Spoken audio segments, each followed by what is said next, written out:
इस कहानी में अब तक आपने देखा कि अपनी शादी को एक और मौका देने के लिए सुहानी अपने पति के साथ दूसरे हनीमून पर आई है। पर जिस बंगले में वो रुकी है वहां एक के बाद कुछ ऐसी घटनाएं होने लगती है जो सुहानी की समझ से बिल्कुल परे थी। फिर एक रात अपने पति को ढूंढते हुए वो एक ऐसे कमरे में आ पहुंची जहां सैकड़ों नवजात बच्चे उसके खून के प्यासे हैं। पर तभी उसे एक बक्सा दिखा और उनमें से एक भी बच्चा उस बक्से के पास नहीं आ रहा था। सुहानी तुरंत ही समझ गई कि ये बक्सा ही उसे मरने से बचा सकता है। यही सोचकर सुहानी ने जैसे ही वो बक्सा खोला तो उसमें से तेज काली रोशनी निकली जिससे सुहानी का चेहरा झुलस रहा था। फिर भी उसने बक्से को बंद करने से पहले अपना हाथ अंदर डाल कुछ ढूंढने की कोशिश की, पर उस बेचारी को क्या पता था कि उसने अपना हाथ खुद ब खुद मौत के मुंह में डाल दिया है। सुहानी को ऐसा लग रहा था मानो उसने किसी जानवर के दांतों के बीच अपना हाथ रख दिया हो और वो जानवर उसके हाथ की हड्डी को चूरा बना रहा था। अपनी पूरी जान लगाकर सुहानी ने जब अपना हाथ बाहर खींचा तो उसका पूरा हाथ लहूलुहान हो चुका था, लेकिन उसने पूरी ताकत से कुछ पकड़ा हुआ था, एक चिट्ठी जो उस बक्से के अंदर से मिली थी। सुहानी ने तुरंत ही चिट्ठी खोलकर पढ़ना चाहा तो उसके सारे अरमान धरे के धरे रह गए।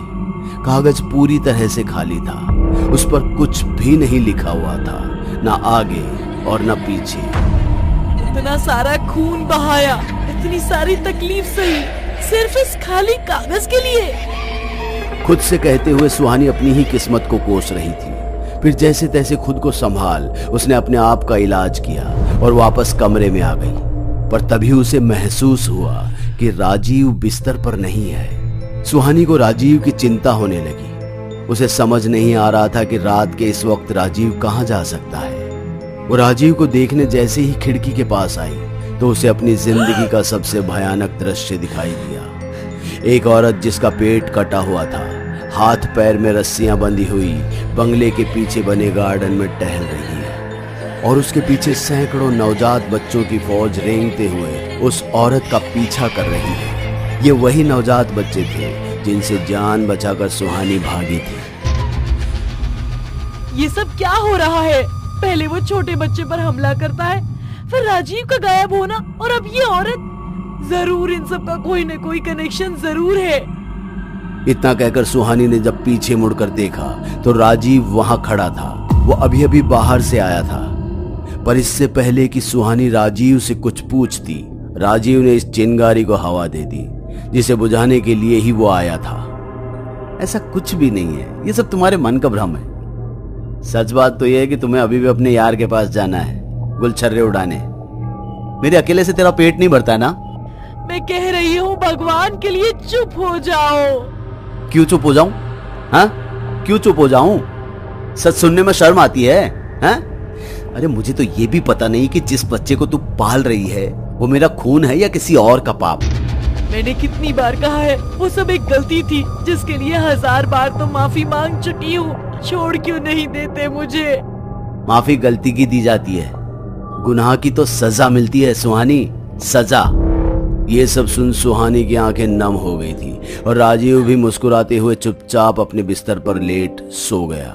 लेकिन सुहानी बेचारी खिड़की के पास बैठ रात भर रोती रही।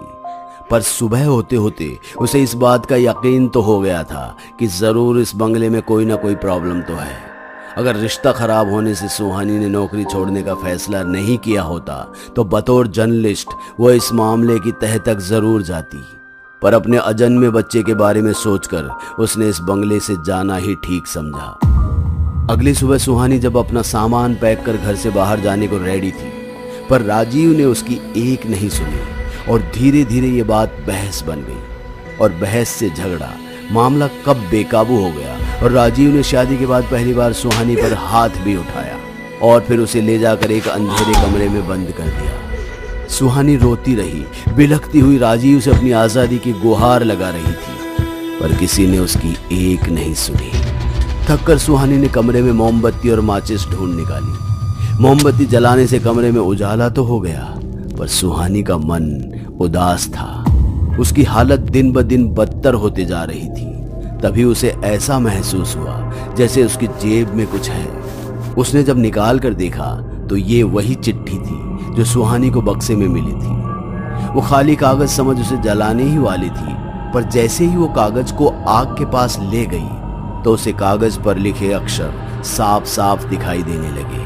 सुहानी जल्दी ही समझ गई कि जिसने भी ये चिट्ठी लिखी है उसने स्याही नहीं बल्कि एसिडिक वाटर का इस्तेमाल किया है, जो गर्मी में दिखाई देने लगता है। अक्षर नजर आते ही सुहानी ने चिट्ठी पढ़ना शुरू कर दिया और कुछ ही मिनटों में उसे सारा मामला समझ में आ चुका था, जिसे जानकर उसके पैरों के तले से जमीन खिसक गई। किसी इंसान के अंदर इतनी हैवानियत भी हो सकती है, ये उसे आज पता चला था। सब कुछ जानने के बाद उसे अगर किसी का इंतजार था तो वो बस मैडम लिली का। पर सुहानी की इच्छा भी आज रात को ही पूरी होने वाली थी। रात होते ही मैडम लिली सुहानी को बेसमेंट में ले आई और उसे बड़े ऑपरेशन टेबल पर बांधते हुए कहा, बहुत दिनों बाद मैं फिर से जवानी का मजा ले पाऊंगी। बहुत इंतजार किया है मैंने इस मौके का। मैं तेरा साथ जानती हूँ। तुझे क्या लगता है कि जन्मे बच्चे का मांस खाकर तू हमेशा हमेशा के लिए जवान रहेगी? ये पाप है, पाप। इसके लिए तुझे भगवान कभी माफ नहीं करेगा। अरे माफी चाहता ही कौन है? तुझे पता है मरने के बाद दर्द नहीं होता, उसके लिए जिंदा रहना पड़ता है। एक पल में हमारी सारी इच्छाएं खत्म हो जाती हैं, सब कुछ जीरो हो जाता है। इतना कहकर मैडम लिली ने अपने हाथ में स्कैलपेल लिया ही था, तभी सुहानी ने अपनी आंखें बंद कर बस इतना ही कहा, माँ मेरी मदद करो, मुझे इस औरत से डर लग रहा है। सुहानी के इतना कहते ही बेसमेंट की लाइट चरमराने लगी। एक बार फिर से बंगले के कोने कोने से बच्चों के रोने की आवाजें आने लगी। और तो और बंगले के पीछे गार्डन से नवजात बच्चों का सड़ा गला शरीर जमीन खोद कर निकलने लगे। मैडम लिली को भी ये सब कुछ अजीब लग रहा था, पर इससे पहले वो कुछ समझ पाती, एक औरत की आत्मा मैडम लिली के सामने आ खड़ी हुई, जिसे देख मैडम लिली ने डरते हुए कहा, कुमुद तू? मैडम लिली कुमुद को देख डर कर भागने को हुई ही थी, पर जैसे ही उसे सैकड़ों नवजात बच्चों के मुर्दा शरीर दिखे वो जम सी गई। उसे अपनी आंखों पर यकीन ही नहीं हो रहा था। इस वक्त मैडम लिली के चारों तरफ मौत मंडरा रही थी कि अचानक ही कुमुद की आत्मा ने मैडम लिली का हाथ पकड़ जबरदस्ती ही उसके हाथ से ही उसका पेट चीर डाला और फिर कुमुद के एक इशारे पर सैकड़ों नवजात बच्चे भी एक साथ मैडम लिली पर टूट पड़े। जिन नवजात बच्चों का मांस खाकर मैडम लिली ने खुद को जवान बनाया हुआ था, वही बच्चे आज उसके जिस्म से मांस नोच कर खा रहे थे। मैडम लिली की दर्द भरी चीखें पूरे बंगले में गूंज रही थी। चीखते चिल्लाते और दर्द से अपनी एड़ियां रगड़ते हुए मैडम लिली ने इस दुनिया को अलविदा कह दिया। उसकी चीखों से बंगले की एक एक ईंट थर्रा उठी थी और मैडम लिली के मरते ही नवजात बच्चों के साथ कुमुद की आत्मा को भी मुक्ति मिल गई। पर आप सोच रहे होंगे कि सुहानी को कैसे पता चला कि कुमुद ही उसकी माँ थी। दरअसल जब सुहानी ने चिट्ठी पढ़ी तो उसे सब कुछ साफ साफ समझ में आ गया था। सुहानी राइटिंग देखते ही समझ गई थी कि ये उसकी माँ ने लिखा है और कुमुद ने किसी मरे हुए नहीं बल्कि एक जिंदा बच्चे को जन्म दिया था, जिसे मैडम लिली से बचाकर एक आदमी उसे अनाथाश्रम छोड़ आया था। कुमुद रोज अपने बच्चे के लिए एक खत लिखती थी। बड़े परिवार से होने के कारण कोई उससे मिलने नहीं आता था। सबको लगता था कि कुमुद के पेट में जो बच्चा है वो उसके किसी बॉयफ्रेंड का है, पर सच तो ये था कि कुमुद के पेट में पल रहा बच्चा किसी और का नहीं बल्कि उसके ही चाचा का था। पर यह बात किसी के सामने नहीं आई और ना ही उसके चाचा ने आने दी। बस धोखे से फंसाकर कुमुद को डिलीवरी के लिए मैडम लिली के पास भेज दिया। कुमुद ने खत में सारी बातें लिखी थी, पर अफसोस कि वो अपनी बेटी को अपना लिखा वो आखिरी खत कभी भेज ही नहीं पाई। दोस्तों, हमारी आज की कहानी सेकेंड वर्ल्ड वॉर के दौरान हुई घटना पर आधारित है, जिसमें कि कनाडा में रहने वाला एक कपल मैटरनिटी हाउस चलाता था, जहां वो मिलकर सिंगल मदर्स जिनका कोई सपोर्ट नहीं होता उनकी डिलीवरी करवाते थे। पर बात सिर्फ इतनी ही नहीं है, जो बच्चे मिक्स रेज्ड के होते या फिर सोसाइटी के लिए अनफिट होते तो उनको एक बॉक्स में भरकर जिंदा ही दफन कर दिया जाता और बाकी सुंदर बच्चों को बेच दिया जाता था। इस तरह से ये उस समय के बच्चे खरीदने की दुकान हुआ करती थी। इसी घटना की एक पीड़िता ने 1992 में इसके ऊपर बटर बॉक्स बेबीज नाम की एक किताब भी लिखी है, जिसे लेखक नीतीश कुमार ने अपने शब्दों में आप तक पहुंचाया है। तो अगर आपको हमारी कहानी अच्छी लगी हो तो चैनल को जरूर सब्सक्राइब कीजिए और वीडियो को ज्यादा से ज्यादा शेयर कीजिए। हम आपसे फिर मिलते हैं डोडो टीवी की अगली कहानी में।